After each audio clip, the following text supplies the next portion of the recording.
ഓണത്തിന് അവിയലിൻ്റെ ഒരു വീഡിയോ എടുക്കാമെന്ന് വിചാരിച്ചിട്ട് അത് നടന്നില്ല. ഇന്ന് എന്താണെങ്കിലും നമ്മുടെ എല്ലാവരുടെയും ഫേവറേറ്റ് ആയിട്ടുള്ള അവിയൽ ഉണ്ടാക്കാം. അതിന് വേണ്ടിയിട്ട് കടായിലേക്ക് ചേന ആദ്യം പീസാക്കിയത് ഇട്ട് കൊടുത്തു. അതിനകത്തേക്ക് വെളിച്ചെണ്ണയും ഉപ്പുവിട്ട് ഇളക്കി ചേന ഒരു 1/4 ഭാഗം മാത്രം ഒന്ന് വേവിച്ചെടുക്കുക.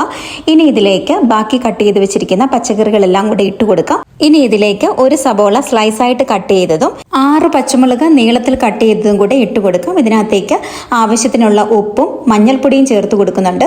ഇനി ഇതിലേക്ക് ഒരു തണ്ട് കറിവേപ്പിലയും കൂടി ചേർത്ത് കൊടുത്ത് ഇതിനെ നന്നായിട്ടൊന്ന് ഇളക്കി യോജിപ്പിച്ച് മൂടി കൊണ്ട് അടച്ച് ഒന്ന് വേവിച്ചെടുക്കാം.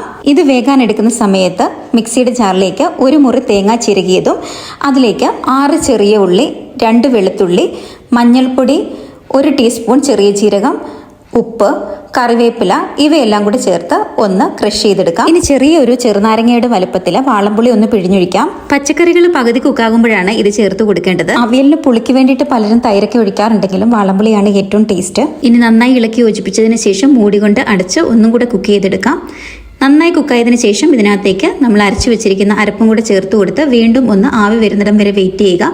നന്നായി ആവി വന്നതിന് ശേഷം അതിനകത്തേക്ക് വെളിച്ചെണ്ണയും കറിവേപ്പിലയും കൂടെ ഇട്ട് കൊടുത്ത് നന്നായിട്ടൊന്ന് ഇളക്കി യോജിപ്പിച്ചെടുക്കാം.